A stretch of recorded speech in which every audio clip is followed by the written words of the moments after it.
Okay, it's time to start our session. Good afternoon. My name is Kyo-seong Kim. I'm a professor of Chung-Ang University. And this is really my honor and privilege to be here and to be a chair of this session. Personally, I've been supporting the basic income since quite a long time ago, but I believe some of the people still think UBI is kind of idealistic idea. However, some of the governments in the nationwide, I mean worldwide, and then some local government in Korea try to experimental design of UBI or someone very similar one with it. So today we are going to talk about those kind of things in this session. The topic of session is framing basic income in reality. And then we do have four presenters. Three of them are here, and then one is waiting for the online presentation. And then let me introduce them first. It's really hard to Milena Kobaskaya, right? Okay, and then Alexander Imig is online. And then 텔레마크 Masson-Récipon, right? Sorry about that. Again, and Dennis Lennon. Okay. I'm so sorry about that. And then four presenters are presenting their papers about 15 minutes and then 5 minutes for the Q&A. So just let us start with the first presentation. So Milena, floor is yours.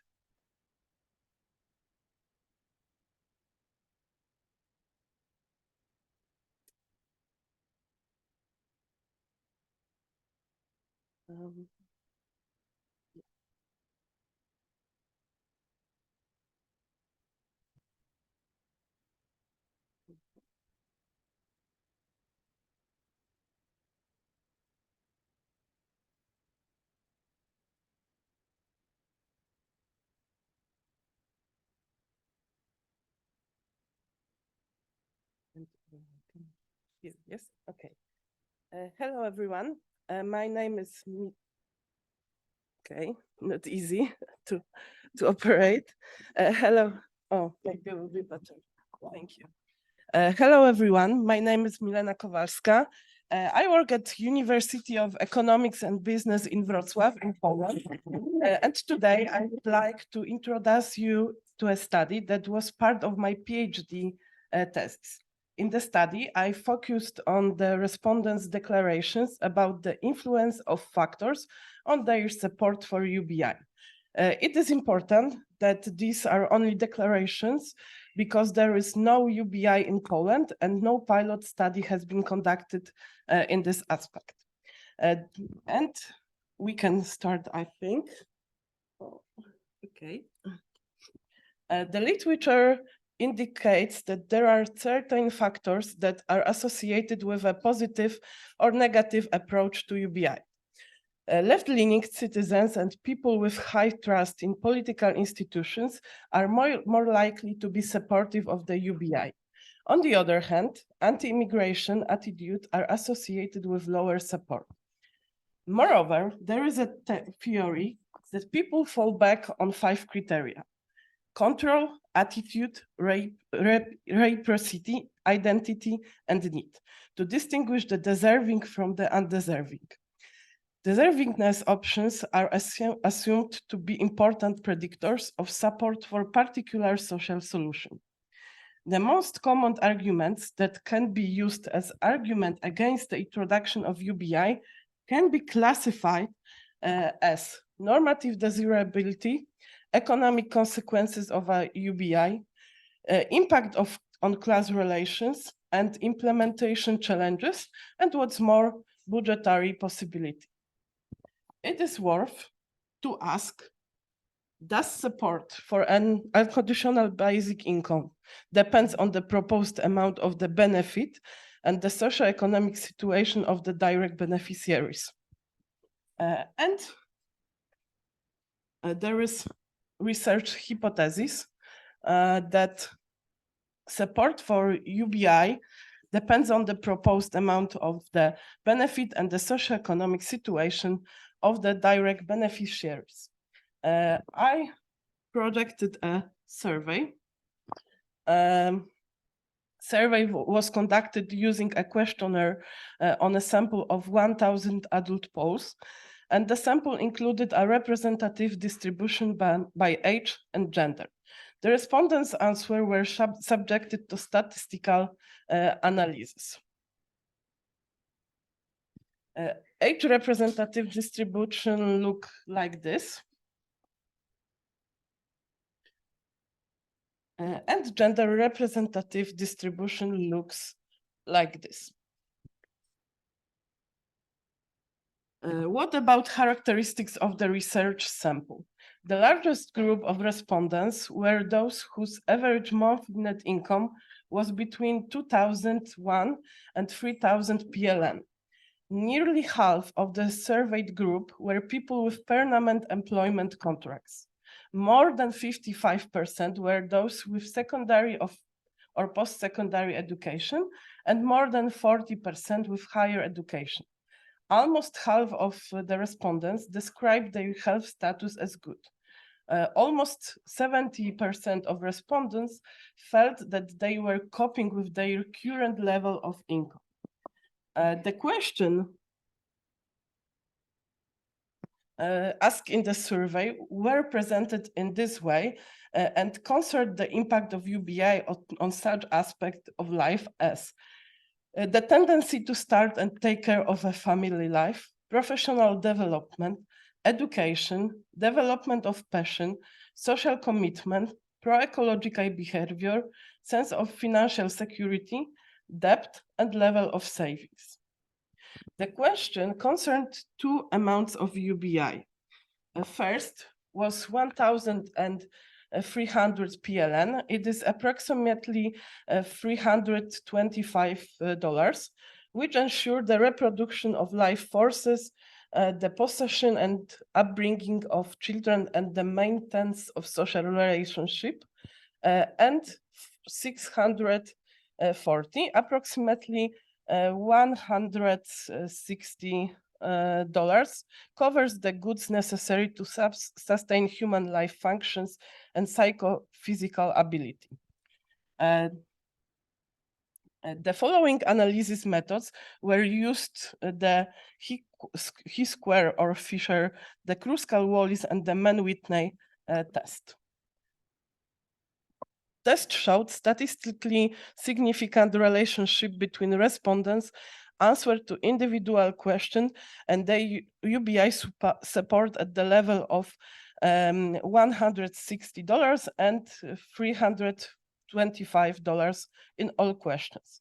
In the UBI at the level of $325, the variables describing the socioeconomic situation were gender, age, average monthly net income, professional status, education, place of residence, number of household members, subjective assessment of health, financial situation, and debt. In this study, 6 variables were identified. For them, the He-square test showed a statistically significant relationship. These were average monthly net income, professional status, education, place of residence, assessing your own financial situation, and debt. There were no statistically significant correlation with variables such as gender, age, number of household members, and subjective assessment of health. In the UBI at the level of $160, the same variables were identified for which the He-square test indicated a statistically significant relationship for the amount of $160. These were average monthly net income, professional status, education, place of residence, assessment of your financial situation, and debt. Similarly, in this case, no statistically significant correlation with variables such as gender, age, number of household members, and subjective assessment of health were found. Support for the UBI idea depends on the proposed amount of the benefit and the social economic situation of the direct beneficiaries. Study is confirmed by research, which authors says that people who are in a more vulnerable socioeconomic position support UBI more. Younger, low-income, left-leaning individuals and the unemployed are more likely to support a UBI. And there are a relationship between the education of the response and their support for the UBI concept. What's more, one of the authors showed a relationship that was not analyzed in the study, indicating that greater knowledge of citizens about the UBI concept increases the chance of declaring support by potential beneficiaries. It showed a similar relationship in the aspect of having children in the household because their presence increased the chance of supporting the UBI. Thank you for your attention and feel free to contact with me if you have more questions than in this discussion. Thank you very much. Are we going to Q&A session by presentation or do the same thing at the same time?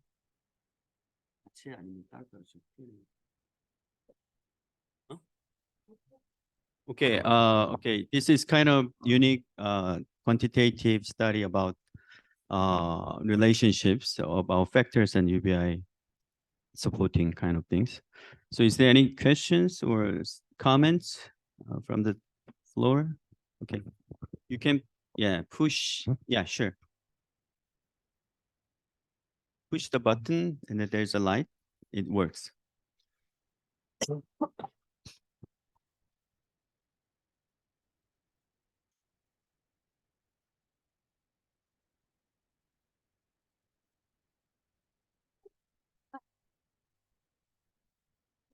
Okay.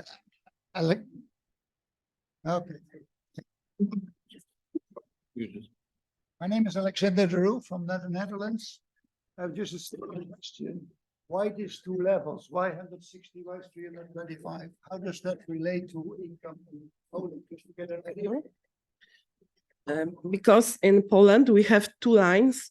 First is minimum egzystencjalne. It is the name in Poland, and it ensures to be a health person, but not have a social life. It is the lower one. And the second is minimum socjalne in Poland name, and it is the line which statistically ensure you some social life and your physical needs. That's the higher of the two levels? Yes, that's the higher of the two levels. It is still really low, to be honest. But our government, our public institutions have these two lines, and because of that, I asked about two levels. Okay. So respondents' answer to the individual question is quite different based on the level of UBI, right? Yes, there was two questions about two levels, but the same questions in the same aspects. Is there other questions? Okay, there's a question by online. Go ahead. Who is that? Yes. Hello. Can I have a question to you? I had a meeting in Poland some weeks ago, and this was organized from Eumans. And my question to you is if you have contact with Eumans. Thank you. Sorry, with whom? Eumans, Pan-European Movement Eumans.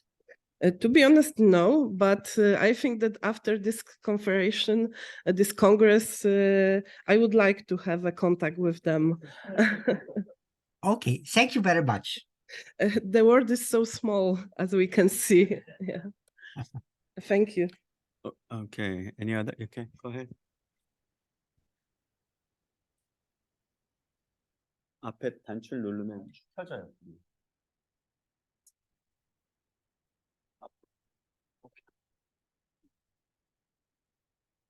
Yes, thank you for your presentation. It seems that citizen support for basic income is determined by many factors, but I think the influence of trust in government, diversity, and social generosity are the most important.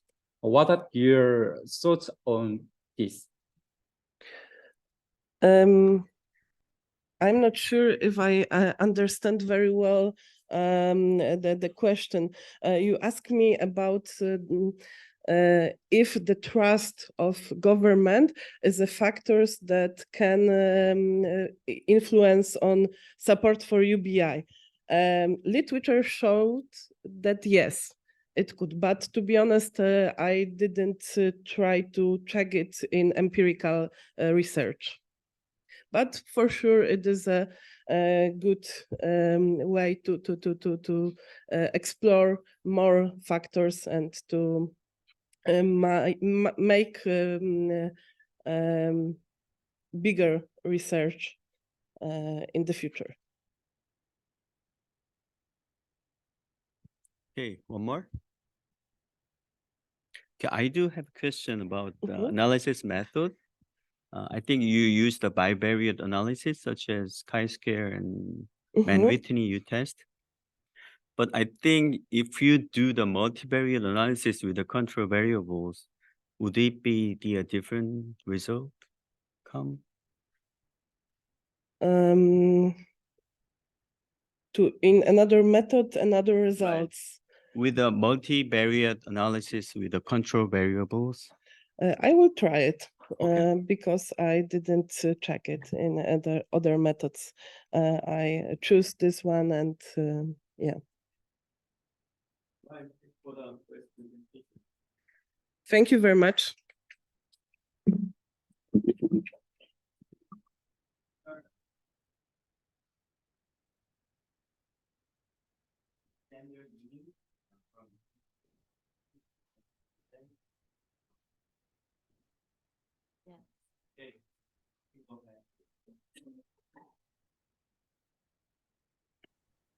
Okay, should I start?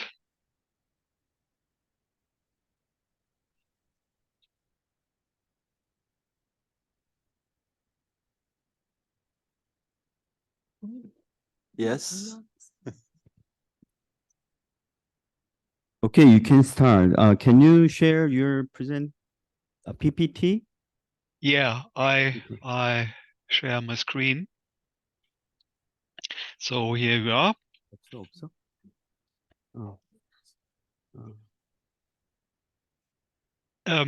It's actually quite a lot. The whole material is also online, the PowerPoint, and also my text is online. In the case if you don't understand my accent. Also, the references are now online. They can also be downloaded online. Okay, I start. I will be quite quick because it's quite a lot. I'm absolutely convinced that some parts of the system theory of Niklas Luhmann could be helpful to determine the impacts of basic income, because it can lead the attention of serial neglected parts of society of basic income that would be in general language. Here is, however, not language, but a related feature in the focus, that is money. About me, I'm Alexander Imig, and I'm teaching in the field which is called liberal studies in the Anglophone world, covering language, culture, and other holistic knowledge realms. This is also the contextualization of my approach of Niklas Luhmann here. He's covered not as a sociologist, a management scientist, or as a jurisprudence theorist, although he was all of this in his career. Basic fact about Niklas Luhmann can be found in the English Wikipedia. I'm neither a sociologist nor economist by training, studied philosophy, and main parts of my teaching are now related to culture studies. I'm using the Luhmannian series as a research tool for quite a while now, and I today apply them for the description of money. Also, I would like to apologize for not coming in person. it would have been very interesting to meet some like-minded researchers and activists in Korea. But I have to have a good excuse for not being in person. I was at the Wikimania in Singapore, and the Wiki movement is very important for the distribution of our ideas. Here you see the outline of my presentation today. Of course, there are some definition issues with universal basic income, as always, I might say. Then the URL here where the references can be downloaded.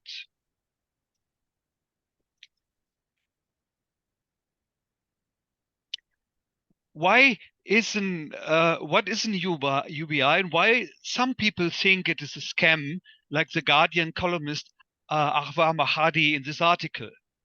The Guardian coverage of the UBI is, by the way, in general more positive, but a full discussion would be another topic.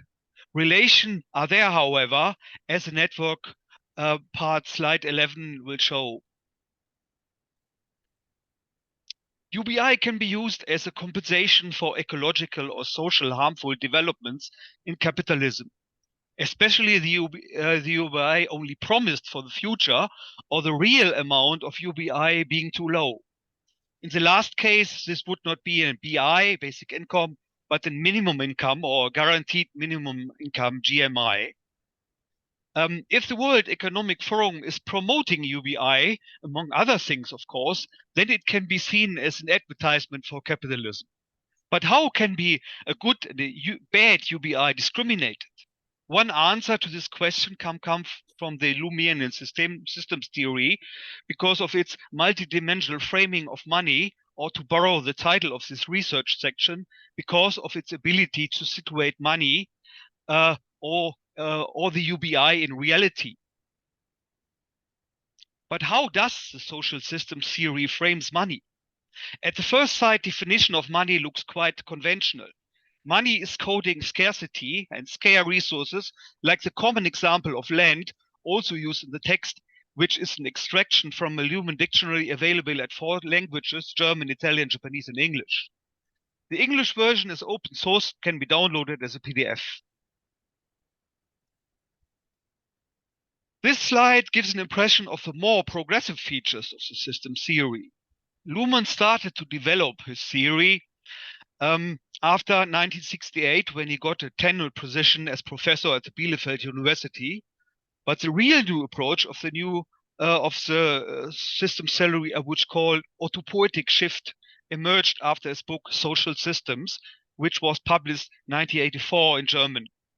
Of course, I deliberately used the notion of frame in my title, and the proximity to Erving Goffman in this frame analysis is intended, but the complex process of framing and therefore constructing an autopoietic social system, interaction, organization, or society can't be described in full here. It is, however, central to say that autopoietic systems consist of communication in any form. There are several codes and media of communication available. My communication with my hotel in Singapore is a communication of money. Also, if they ask me if I had a pleasant stay there, because I'm willing to write a favorable review in the social media. While the payment of money is in the center of the communication with the hotel, other functional systems are also involved in the case legal functional system, or maybe the health system in the post-pandemic period. Seeing the Luhmannian theory as a useful tool for the UBI network is only possible if the historical potential of the system theory is unlocked, because then the notion of scarcity gets a different background. But before I go on this to the next slide, a comment to the interrelation to the functional systems, because of course they do not stand alone for themselves. They observe themselves. An example would be a film about a film, which is art about art, that named reflection.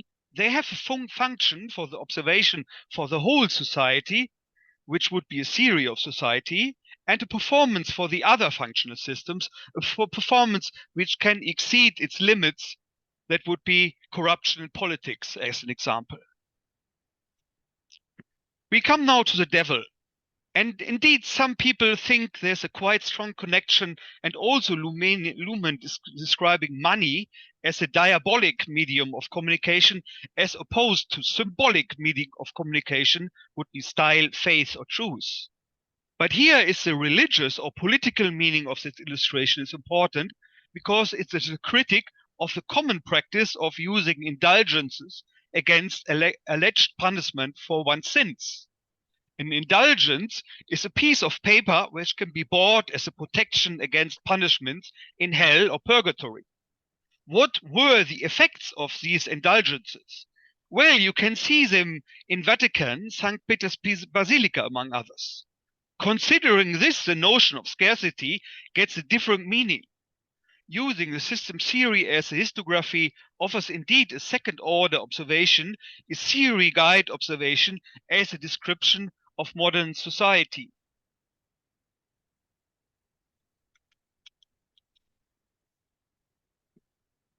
What lessons does this have for us today in our sweltering hot situation on Earth? In 1986, the year of the Chernobyl disaster, Nicholas Luhmann published the Ecological Communication, in English 1989. And this book still offers valuable insight about a possible change in communications patterns of the society more towards ecological communication. Luhmann stresses that these changes have to happen in several function systems at once until a change in the society is about to happen. His theory of society discusses at length and in depth processes of social change in the context of complex evolutionary processes. For all functional systems, organizations play a decisive role. And the role of money in economic organizations cannot be underestimated. Organization theory is actually the field where Luhmann reception is very vivid, as the references on the slide. However, in the organization studies, money is not playing a central role, and I think it is therefore useful to combine Luhmann's book Organization and Decision with a reading of Parfan Success Cooperation 2020, which is discussing the key role money plays in economic organizations. Corporations, mainly considering the US situation, the keyword being shareholder value. In my point of Sukev's observations in his book are quite adequate. He has, however, the opinion that reforms from the old model of money-directed cooperation 1920, as he calls it, to a new model cooperation 2020, which is sustainable and more ecological, is possible. Now we have 2023 and the change did not materialize. What could be done to enable quicker transformations? The role of networks has to be considered, a line of analysis which is difficult to do with Luhmannian theory research instruments alone. Nicholas Luhmann died 1998, and it's obvious that especially in the 21st century, the role of network changed. For future prospects, I use parts of H.W. White's Identity and Control, and he did Luhmann quite thoroughly. One of his insightful remarks is, it is not enough to consider the division of subsystems, the dynamics of its interrelations should also be analyzed for understanding social change. And in this respect, the interrelations between the economy and science functional system are essential. Then we have to consider this very network, the basic income Earth network. What are we? Certainly not a research network alone. We are not agitating using this word in awareness of its tradition or campaigning for the truth as in science. The aim is to change society. However, using the scientific instruments at our disposal is one basic requirement of success. Here again the URL for the download of the references. Thank you for listening. Okay. And sorry for being so fast. It's okay. Honestly, I'm not quite sure whether I understand fully what he's saying about money or system and network kind of things. So philosophical and then difficult, not familiar with me personally. So is there any questions or comments about his speech?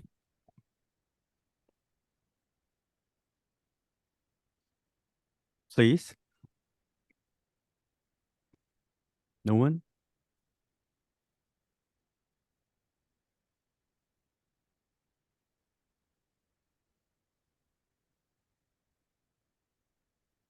Okay, then can we move forward to the next presentation? Thank you. All right, thank you so much. Okay, our third presenter is Tellemak Masson. She's going to talk about the definition of basic income, right?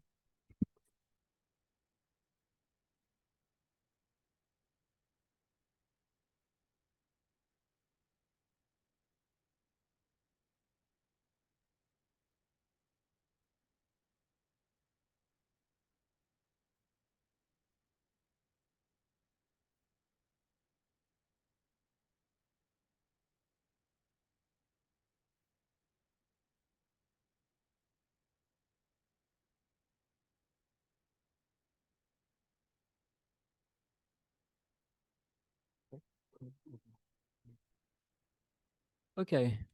Hello and thank you. I have the slight problem is that those slides are made for an hour-long presentation, and we only have 15 minutes, so I'm going to be rushing through, and I'd be happy to discuss them afterwards.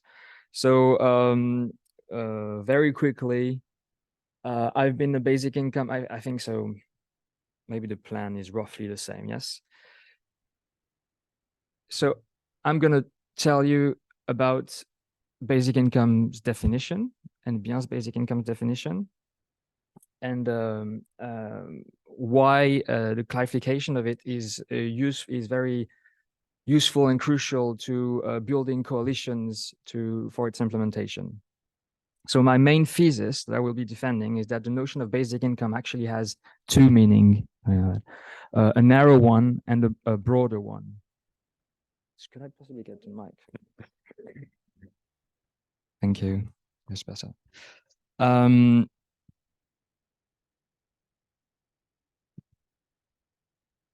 The narrow understanding points to a way to distribute resources according to six precise criteria, whereas the broader understanding points to an aspirational policy objective, a welfare objective.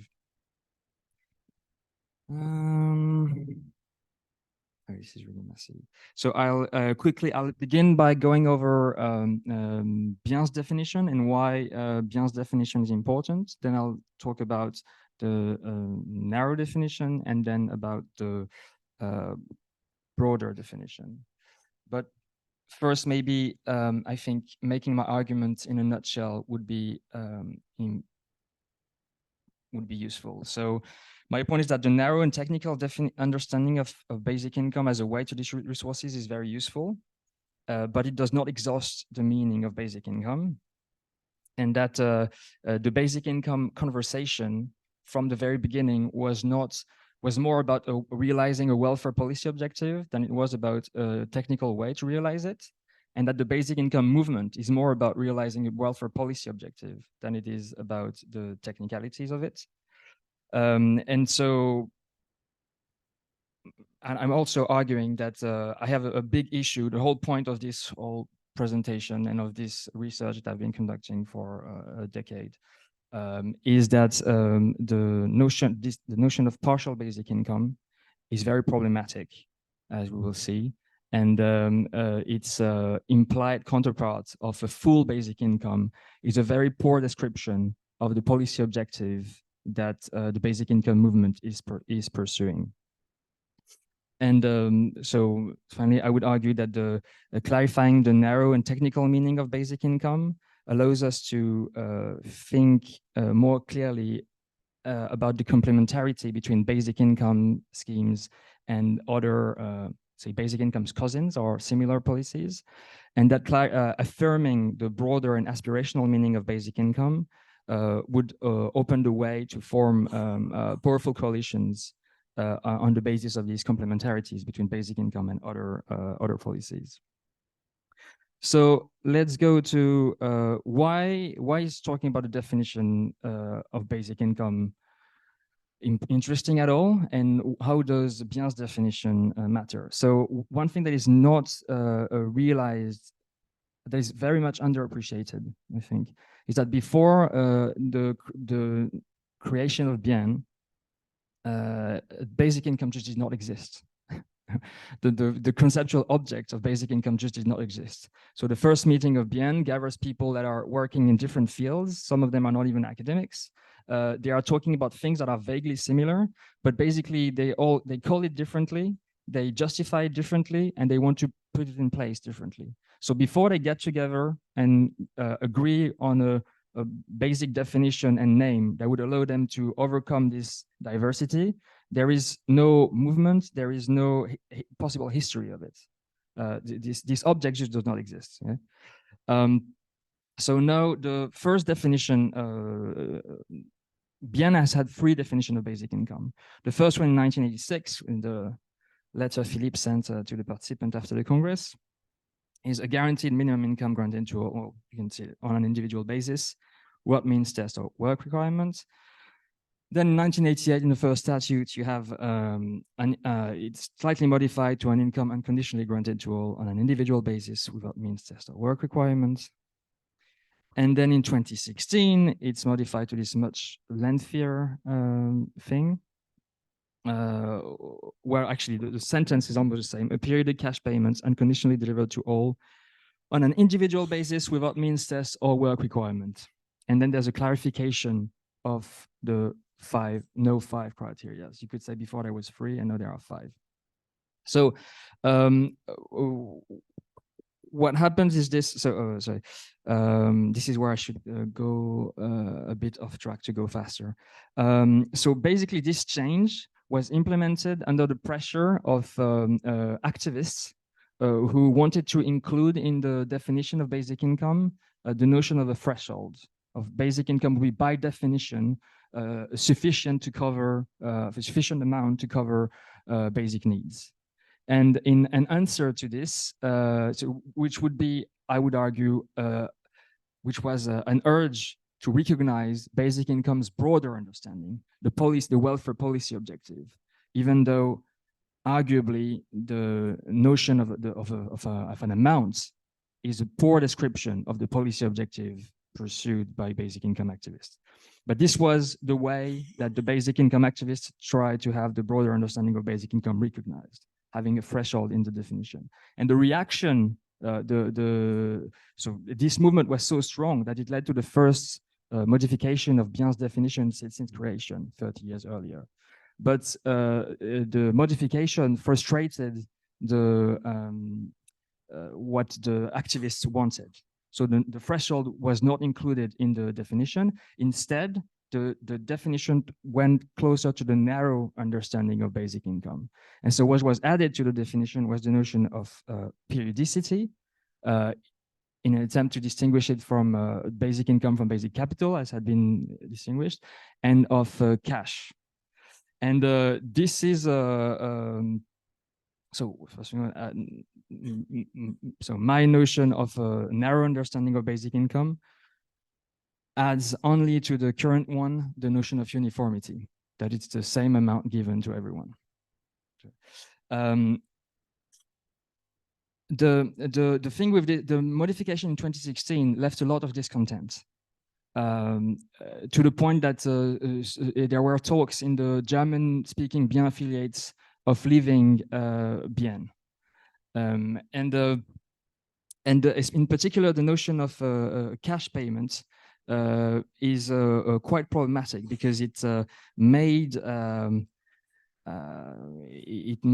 conceptually problematic talks of basic income in kind that had happened in the past and were used by very prominent authors. Also, in 2016, there was also a motion that was voted at the same time as the modification was enacted, arguing that the majority of, well, affirming that the majority of people at this Congress wanted basic income to realize what I would say is the policy objective of the broad understanding of basic income by the combination of basic income with other policy schemes. I realized that rushing through, I did not define what I had in mind by the broader understanding of basic income. So I would argue the policy objective pursued by basic income activists is the universal and unconditional guarantee of the material means of individual autonomy. This is the best way I've found to formulate it. Okay, and so, okay, so this is basically, so no, you have the point. You have the broad scheme here. The modification was, the definition was changed in 2016, and many people are unhappy with it, to the point that in 2019, working group Bien set up an official working group to work on the clarification of basic income's definition, of which I am part of with Toru Yamamori, Annie Miller, and Ali Mutlu Koyoglu. And I'm terribly sorry for the degree of unpreparation of this talk, but don't worry about it. We can discuss more.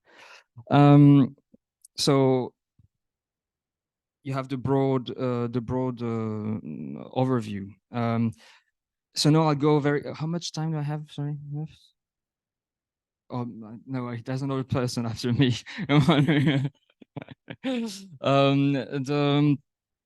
So now I'll go briefly on the notions of the usefulness of UBI's narrow understanding and broad understanding, and try to convince you that they are useful tools. So there are 3 points I want to make about the narrow understanding of unconditional basic income. The one is something about universality. So universality actually has never been part of, well, it's only in 2016 that the notion of universality was included in the definition of basic income as a description of the one sentence definition. Before that, like in the change between 1986 and 1988, the notion of unconditionality was added explicitly, but the notion of universality was not, because it is arguably quite a difficult notion to grapple with. And so my point here would just be that in social policy, well, actually beyond social policies, there's the one sentence I came to is universality always stops at the limits of the universe. And this is true even when you go to stargazing, astronomy, yes. But it's in particular true when you look at social policies. So universal social policies need to define their universe of application. The most striking example, it would be universal suffrage. So when universal suffrage is implemented, it's only for male citizen of 21 years old or something, and it's still universal suffrage, particularly because it's not based on paying a certain tax, yes? But then the universe is redefined to include, say, women, or to lower the age, or then to include foreigners in local elections, or this sort of things, yeah? And you have always boundary struggles on the definition of your the universe of applicability. Okay. Now, another point about this narrow understanding of basic income is the notion of uniformity, which leads to the third point, is that this narrow understanding of basic income is an analytical tool. It defines it as a way to distribute money, so it's a useful analytical tool. So the notion of uniformity, the idea is that very often you have basic income schemes that offer to pay a different amount, say to adults or children, okay? So I would argue that one of the usefulness of accepting that there is a narrow understanding of basic income is to see that actually in those proposals, what is being proposed is not one basic income, but two narrow understanding basic income schemes. One for adults and one for children. And those would be uniform. When you have one, so when basic income proposals offer different amounts, they should be understood analytically as proposals for different schemes, okay? And like for proposal with sub-proposal inside it. And this is interesting, well, for one thing, because it allows to, I mean, even in practice, I would argue this is when you fight to implement basic income implemented, or to pilot basic income programs, you use this notion of uniformity. This is why the World Bank report, for instance, in the World Bank reports about basic income, they had the notion of uniformity included in the definition, in the way they define basic income. A basic income was defined as a uniform payment of money to a certain group of people. Uniform is equal, everyone gets the same. So no, one useful thing about this also, or well, one interesting about this analytical tool, is that when you look at, this allows you to look at existing social security systems and to see that actually there are actually quite a few narrow understanding basic income schemes in existence today. And one way to understand this is to, and more than the ones with the examples we usually have in mind. And so this goes with the other crucial thing that this narrow understanding and the notion of uniformity allows us to tackle, is the difference between basic income and negative income taxes. So I would argue you can have many basic income as a negative income tax can take many shape or form, but the negative income taxes that respect all 6 criteria are basic incomes. They just are. The only thing that specifies them from other basic income schemes is that they pay to some people, they pay the totality or a part of the basic income in the form of a tax cut. But the thing is, if we recognize as basic income some schemes that pay the basic income in alternative currencies. If the tax being cut is paid in the dominant currency, then this difference in the mode of payment, which does not change this cash, should not disqualify these schemes from being called basic incomes. Yes? And so using this reasoning basically and this mode of analysis, you can see that in a lot of schemes currently existing that appear on the surface to be not universal. Well, actually, if they are in a system where you have progressive income taxes in place, they can arguably be described as effectively being basic income schemes in the narrow understanding that are already in existence. So universal child benefits, for instance, or basic pensions. Okay. Okay, so this would be the usefulness of UBI's narrow understanding. And now, for UBI's broader understanding. So how much time do I have now? Oh, still, okay, well, I'll leave time for the conversation, okay? So for UBI's broader understanding, the main point here would be the enemy is the notion of partial basic income, okay? This is really a theoretical cancer that we need to get rid of. Okay, so here's the thing. The notion of partial basic income has 2 meanings, okay? A partial basic income is defined as a basic income that is not high enough to. So in the first meaning, the one that is most popular amongst activists, a partial basic income is not high enough to ensure the means of autonomy without getting a job. Okay, this is the generally the way activists, basic income activists, tend to use it these days. Okay? Basic needs, yeah, or not high enough for some, not high enough to to ensure your basic needs without taking a job, roughly speaking. Okay. Now, if you look at the way this expression is used in the reports from state agencies, and it's actually it's likely that the term was used firstly in such reports. The meaning of partial basic income is not high enough, a basic income of a level not high enough to replace all state-provided cash transfers, including insurance transfers in many cases. And this is very problematic because the thing is, the activists that are most, that use mostly the notion of partial basic income tend to be the ones who are most opposed to a basic income that would replace all forms of social insurance or even say basic services, unconditional universal basic services such as education or public healthcare. Okay, And so this notion of partial basic income is very unhelpful in this way. And the best illustration to me that, so for the sake of time, that it's such a theoretical cancer is that is what it has done to the very interesting notion of basic income in kind. So the notion of basic income in kind was used by Philippe Van Parijs in his 1995 Real Freedom for All. And one thing you will notice in this book is that the notion of partial basic income does not appear. Okay? It was also used in 2004 by Lindsay Stilton and Jürgen de Wispelaere in a paper that was for a long time the best one on the debate around basic income's definition. But in 2017, in the book by Philippe and Yannick, there they do not use the notion of basic income in kind anymore, but the notion of partial basic income is everywhere.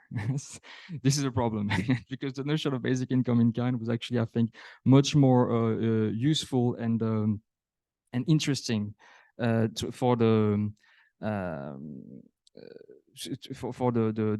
realization of the policy objective that I think we should call the broader understanding of basic income. No, jumping out of stuff. Yeah. So trying to reach the conclusion here. So in that book, in that 2017 book by Philippe and Yannick, they make a list of basic income cousins. Okay, so these are the 6 cousins that they see. And they present these cousins in the basic income versus in a fighting style. So first off, I'd say this is a quite special understanding of family relations. I don't know how what are your relations with your cousins, but I think it's a very. I think this is a. I think this list is wrong. I think the notion of basic income cousin is great, but I think this list is problematic for too many reasons that I don't have time to go into. And I think that the presentation of these cousins as alternatives to and opponents to basic income is problematic. I think what we need to think about is the complementarity between basic income schemes, especially the narrow understanding basic income schemes, and other forms of schemes. So to me, yeah, okay, I can go into okay, I have okay, okay, yeah. So to me, there are actually 4 kinds of basic income cousins, which are basic income in kind. We've already gone about this. The modification of employment norms, the modification of socio-fiscal framework, and what I propose to call a weakly conditional forms of income guarantee. No, I'll take a second to go over this because this is maybe something that can be interesting for some. So weakly conditional forms of income guarantee, to me, is a family of proposals that has emerged since the creation of BIEN, in the debate open since the creation of BIEN. And the 2 examples I take would be what André Gorz defended before he was in favor of basic income, and Tony Atkinson's participation income. And one thing they have in common, so very quick. So André Gorz, French thinker of political ecology, big influence to Philippe Van Parijs. Before he was in favor of basic income, he wanted a form of reduction of labor time over the whole of your life. Yes. And then at some point he said, okay, this is too complicated. Let's drop it and go for a basic income. Tony Atkinson did his PhD with, I think it's Mead, defended with a proponent of a basic income, was defending basic income. And then at some point after defending it, people were having problem with the unconditionality. So he said, okay, let's go for a participation income. Let's drop the basic income. So participation income being, we are all already doing useful to society. So let's recognize them and pay everyone who is doing something useful. So in practice, we will pay everyone, but there will be it will be a weak conditionality. Okay, and the same thing for Gorz. Like before, he was basically saying that we would everyone wants to work, so we would find a way to pay everyone with a conditionality, but it would be a weak conditionality. But I think what's interesting is that for both of them, it was an either or. the weekly conditional form of income guarantee was an alternative to basic income. And I think we need to start thinking how basic income, narrow understanding basic income scheme can be implemented in complementarity with weekly conditional income guarantees. And basically, I think this is by thinking, okay, yes, maybe this is the best conclusion I have. So in 2016, the notion of the cash was introduced in the definition of basic income, yes. And I think it's not fortuitous that it's the year later, the year where in 2017, Philippe and Yannick published their book in which they use partial basic income and they define basic income as cash also. It's that same year that in the UK, the campaign for universal basic services started. And that campaign for universal basic services has led to the creation in the UK of another network called the Social Guarantee Network that advocate for universal basic for a package of universal basic services that includes also like a social guarantee that includes universal basic services and a cash guarantee. And I think this is a symptom of the issue with the 2016 modification. And so this is I think these people should be part of BIEN. We are obviously defending the same thing. And so I think BIEN, in order to integrate them, should recognize the broader understanding of basic income. The technical meaning, the narrow technical meaning is useful. We can precise it more, but we need to recognize the broader understanding so that these people can join in the conversation. And if we don't, I think we should return to the old definition. Thank you. Thank you so much. Okay, he's dealing with one of the most important issues in BI movement. I totally agree about his opinions, and then you wanna uniformity, especially if you're talking at a national scale in a large, complex country like the United States or Russia or even Canada.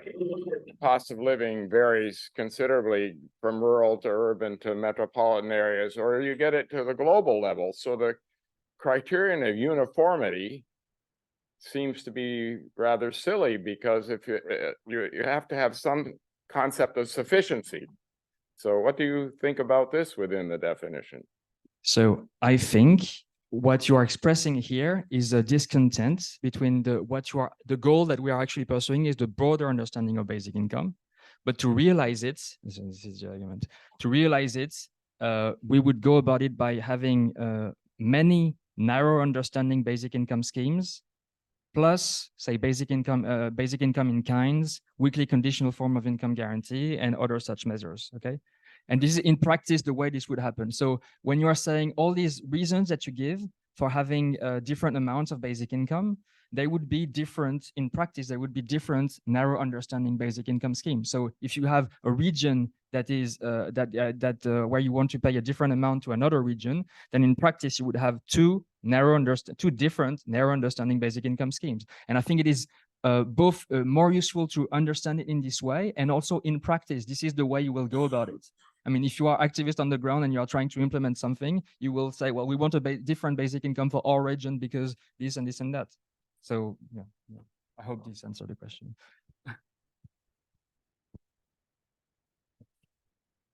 Hey, Tleyman, thank you for your presentation. Well, I might be wrong about this, but you suggested another sixth characteristic to the definition, which is uniformity. But by the end, you just said that you would prefer the old definition if we were to experiment with unclear or narrow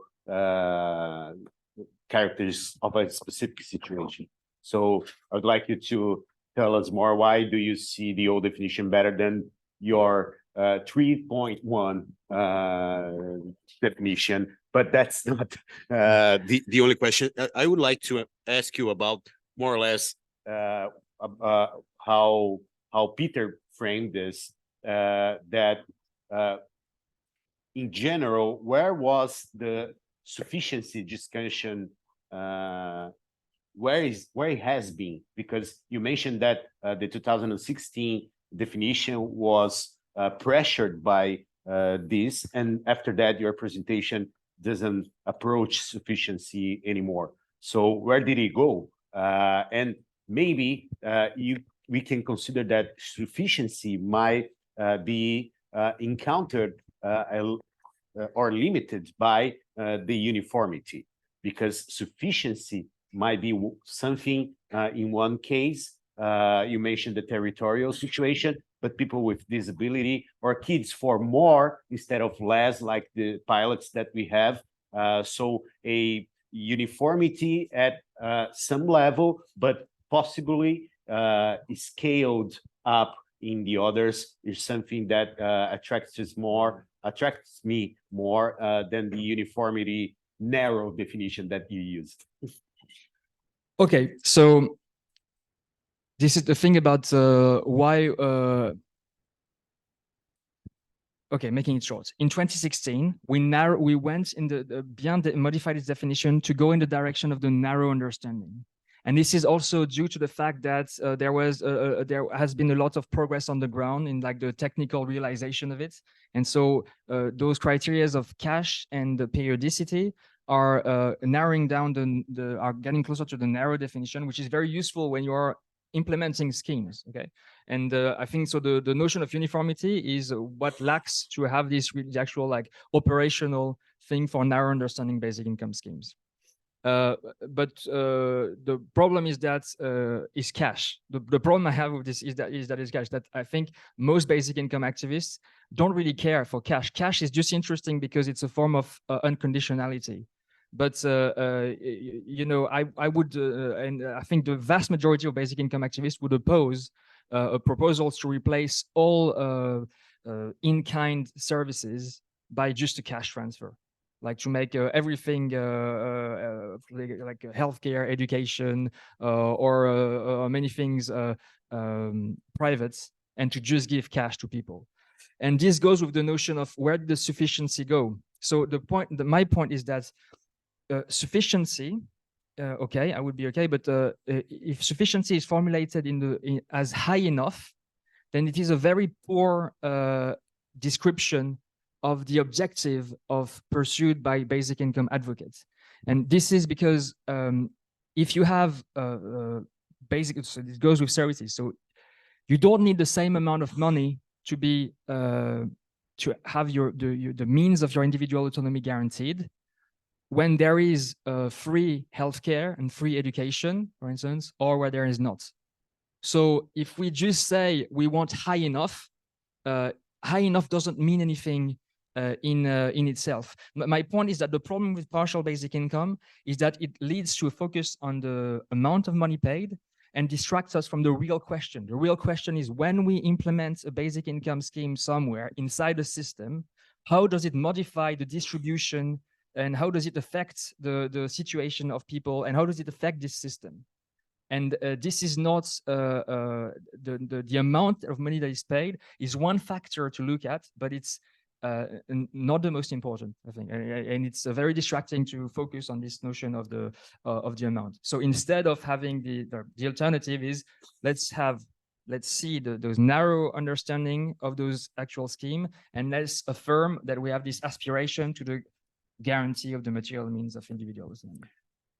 Okay, there is one participant is online. I want to ask some questions, so please make it short.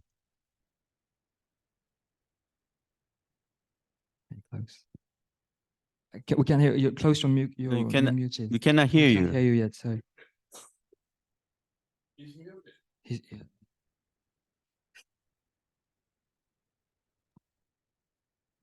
Now, I hope it is now okay. Yes. My question is, we have a memorandum. The document economics model is destabilizing societies and the planet. It is time to change. It is time for a basic income too. This memorandum will be on the General Assembly this week for decision, and is supported of many organizations in Germany, in Austria, and in South Korea.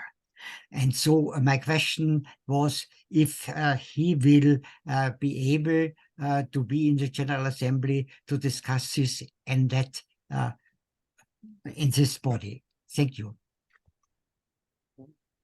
Whether I will be in the General Assembly, well, I hope to be. I've understood that it's online, and I hope that it's not conflicting with anything. I did travel halfway across the world to come here, so I'll give priority. I try to give priority to what's happening here, but I hope to be in there. And but mainly, I would be very interested, close in reading more about this memorandum, and also in discussing this. If I understood correctly, this memorandum is also born of the dissatisfaction you have with the inclusion of cash in Bien's definition, because you are one of the person I had in mind when I talked to the people who pushed for the modification in 2016 and were disappointed by the result obtained. Not in the General Assembly because it wasn't presented soon enough. Someone seems Olaf has something to add on this, I think, but there is another presentation and Right, we have to stop it.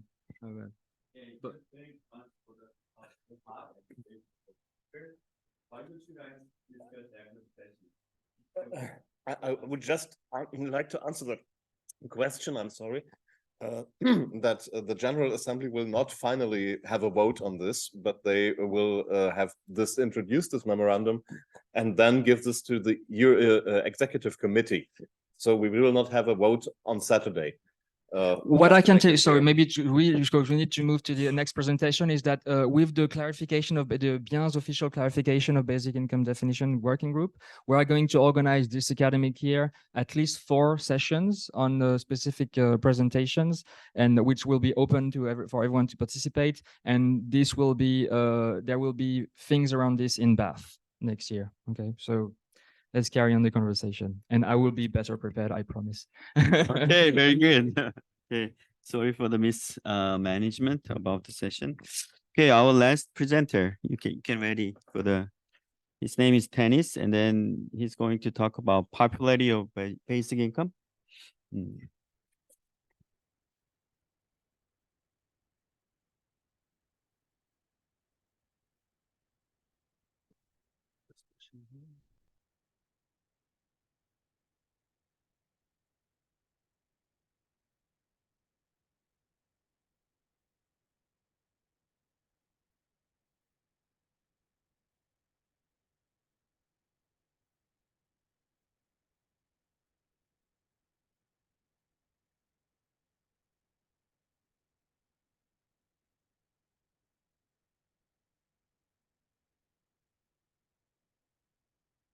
Okay, so hi everyone. Hi everyone, now it's working. Now I can see that they made a PDF of my PowerPoint presentation, so that means that all the special effects that I had prepared will not be visible, but I can send you the PowerPoint with the special effects later on, should you want to see them. But I can tell the story without special effects as well. So I wanted to take the opportunity today to present a book that I recently published called Popularity of Basic Income, Evidence from the Polls. Now, maybe very briefly, why did I decide to write this book? Well, that is basically because I saw this huge explosion of public opinion polls on basic income, huge explosion of scientific studies of that. Milena study is one example. South Korea has a lot of polls on basic income, very interesting case. But what I was missing a bit in this whole debate was something that could bring this all together and see whether we could see some broader patterns that connect all these different polls to each other. So that's what I tried to do in my book. Now, the book has 5 chapters. First one, kind of, well, what you have to do is to set the scene a bit and to describe what I see as a basic income, why I think public opinion is important, and how I measure public opinion. So that's what the first chapter does. The second, third, and fourth are more empirical chapters, really looking at different opinion polls. And then the 5th chapter is what I'm going to focus mostly on today. And those are the the implications of public opinion of the findings that I have for the political feasibility of basic income. Now, before I go to that, I just briefly have to say, what is basic income? Like I said, you have to define what you're studying. Now, here I had all kinds of special effects. So the first thing that was supposed to appear was this bien definition that you all know. And this is what I call in the book the ideal typical definition of a basic income. Not necessarily because it's the ideal that we have to strive for, but more ideal typical in a sociological sense, that it's something that is a policy idea, but it can never exist as such. What exists in the real world are actual policy schemes that have to define the policy design features, a bit what you said about the narrow definition. So who is all? Are these all citizens, residents? Are there residency requirements, and so on? What amount? Should it be equal for all? How will it be financed? How will it fit within the existing system? And so on and so on. Now, the important thing here that you need to keep in mind is that this book that I wrote looks at support for this policy idea. So the ideal typical definition of giving everyone a basic income, but it also looks at these different policy design features. So it looks at different types of basic income with different amounts, different financing mechanisms, and so on.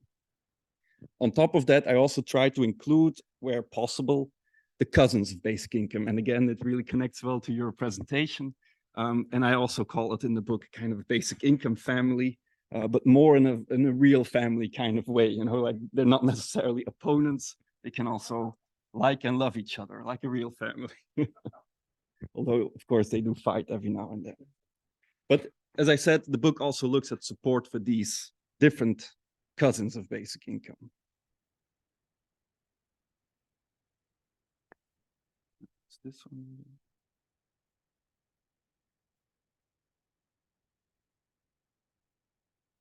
Yeah, I think the special effects are messing up. I am going down here. Yeah.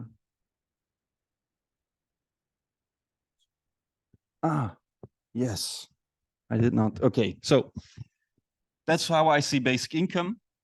How is basic income measured? Now, this table is way too small for you to read. It's not that important to read what's actually there. The more important thing is that I kind of assemble a large pool of different opinion polls that are conducted in different countries, so 36 in total. And they are conducted, the first one in 1989 and the last one in 2021. Now, there have been newer polls, of course, after 21, but they are not included in the book because at some point you have to stop writing and publish something. So it's a large number of surveys, but what is more important is that there's a distinction between what I call traditional surveys and survey experiments. Now, a lot of surveys in the book are traditional surveys, and what do? They present people with a definition of a basic income, and then they ask them, well, do you now support or oppose this basic income in your country? The European Social Survey on the left is a really well-known example of this. Now, the thing with these kind of surveys is that they just present one basic income scheme or idea. What the second type does, and those are survey experiments, they give different types of basic income to different respondents. So they randomly vary a number of policy design features, like its amount or its integration within the existing system and so on. So this is an example from the basic income in Belgium survey that we developed. And what you can do with these kind of survey experiments is you can randomly show a third of the respondents a basic income of 500 euros in this case. The other third gets one of 1,000 and the other third gets one of 1,500. And this way you can see which one actually receives the most support. Is it the lower amount or is it the higher amount? So that's what these survey experiments do. Okay, so now let me go to my conclusion. So the implications for the political feasibility of basic income. Now, I've chosen this image to kind of illustrate the conclusion, because what I do in the book, after I analyze all these opinion polls, I identify 8 political challenges that most basic income advocates will have to face. And I don't know whether you are familiar with the image, but it's the image of David who's fighting Goliath. And Goliath is like a giant. It's very hard to defeat. And I think David, so the small person, more represents the basic income advocate that has to defeat some, what I think are huge challenges or political giants. Now, the positive news is that in the end, in the story, Goliath wins. So there is hope for basic income advocates that they can actually win. Now, the terminology of giants was taken a bit in an analogy of Guy Standing's book, but only here, my argument is that for basic income to move from an idea towards an actual policy, there are at least 8 giants that have to be defeated. And I cannot talk about all these 8 giants, but I've selected 2 just to give you an impression of what type of challenges I'm talking about, and also what kind of empirical evidence that lies underneath these challenges. Now, the first challenge is what I call demand capacity conflicts. And I identify a number of demand capacity conflicts in the book. And it basically, they always boil down to the fact that you often find a high level of support for a certain type of basic income in a certain context. But unfortunately, there's a lesser institutional capacity to actually implement that basic income in that context. Now, this will become more clear if I just show you some examples. And the first demand capacity conflict is a cross-national one. So this is data from the European Social Survey, where you see the percentage of people who says, well, I agree that we should implement the basic income in our country. And then what you can see is that on the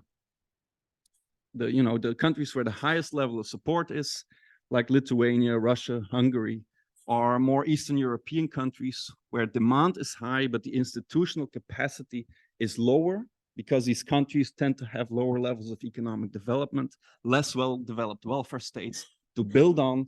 So there is a lower institutional capacity there. On the other side, you have, for example, Norway, Switzerland, Sweden, which are quite wealthy countries, especially the Norwegian case. We saw that yesterday with the fund they have there. They might, in principle, be able to actually implement a rather generous basic income, but you can see that the public opinion in Norway is very much against it. So there's a kind of a demand capacity conflict there. But there are others. So a second one is that we often find in surveys that people answer yes to the question, should there be a basic income? And we often find that they prefer relatively high amounts of basic income. So they want it to be relatively generous. So none of this partial below subsistence level kind of basic income. But if you then follow up on this and ask, well, do you think there should be tax increases or there should be cutbacks in social benefits elsewhere or other domains, then the answer is very often, yeah, preferably not.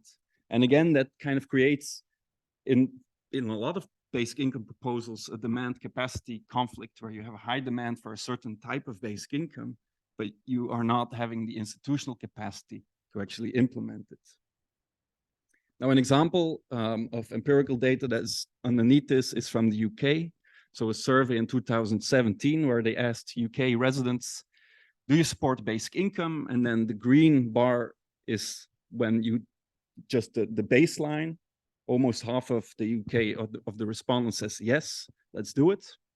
But if you then follow up on that and say, well, this might require an increase in income taxes, or it might lead to budget cuts elsewhere, then the support drops considerably, especially when you combine these two elements. A third one, and I'm sorry for this survey being, or the graph being in Dutch, because it's something that I prepared for another presentation. It's about the Netherlands. But what we often find, not only in the Netherlands, is that there's a higher level of support for a participation income rather than a fully unconditional basic income. And we find that not only among right-wing voters, what you would expect, but we often find it also among more left-wing voters. For example, supporters of Green parties tend to have a preference for a participation income, which you might find is quite surprising. But so what this leads to, why is this a demand capacity conflict? Well, that's because we know from the basic income literature also that actually implementing a participation income might be politically most feasible, but it is probably administratively a nightmare to actually control the entire population, whether they fulfill the requirements that you then set in that participation income. So you could say, well, there's a high demand, but the capacity to implement it is lower. Okay. I'm in the wrong screen again. Yes. A second example of a political challenge that I want to raise here is what I call age politics. Now, what we consistently find in surveys is that elderly people, and especially those who are retired, so outside of the labor market, are more opposed to basic income. And this is, or you could see this as problematic, especially in aging societies where the elderly are actually a very important voting bloc that could really hinder the implementation of a basic income if they do not agree with its implementation. And why is this? Well, one of the reasons, and this is again a survey from the UK, is because the elderly, 65 plus in this case, see very little personal gain from a basic income scheme, often because they already receive basic income, basic pensions or pension insurance or whatever, so they have more of this income security than the younger generations have. Okay, then maybe to wrap up, so what the book does, it identifies political challenges, but at the same time, I also argue that there's light at the end of the tunnel.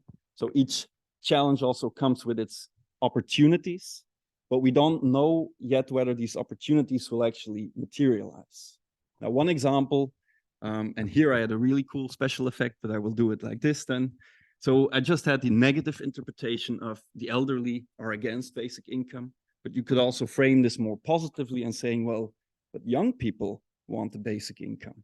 And maybe this is, you know, if we just wait for generational replacement, we will end up in a world that is much more open to the idea of basic income.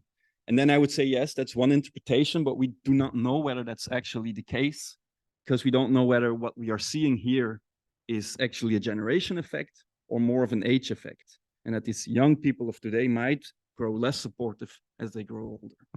And that's something that I think future research has to tell us.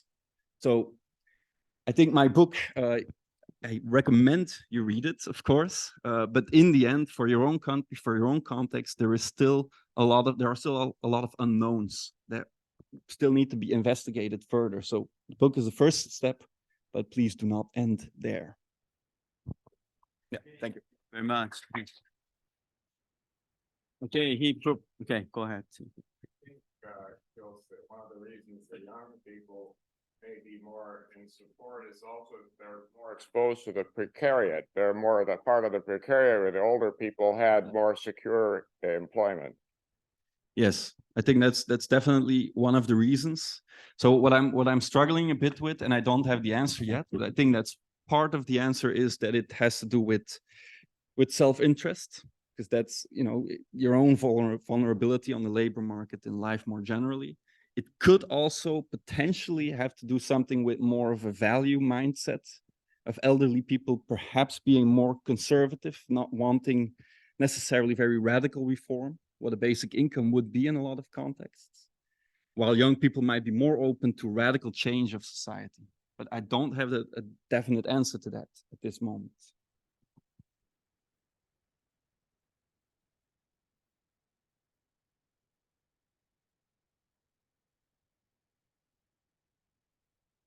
Yeah, Alexander Drew, the Netherlands. My question is, you did a lot of research on public opinion. I come from the Netherlands. We have had 40 years of discussion about basic income. I still meet people on the street who do not know what basic income is, but it's maybe 10%. But how much is that in Russia or in Korea or in the US or in Brazil? Do you have any idea about that?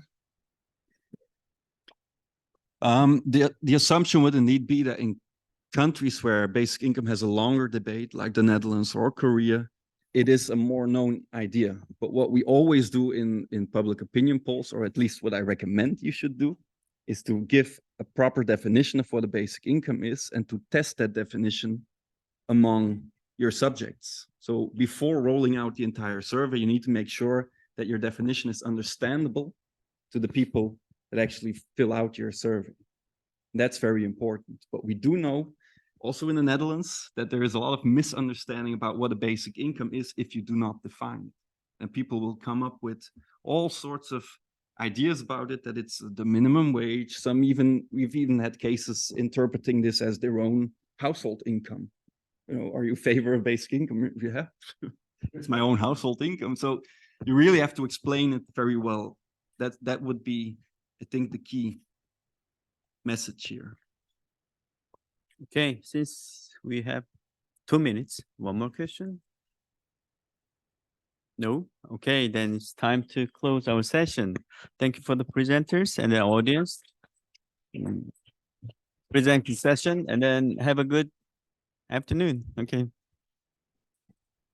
Thank you for coming here, and the next session starts at 5 o'clock, so you can have 30 minutes free time. Okay, thank you.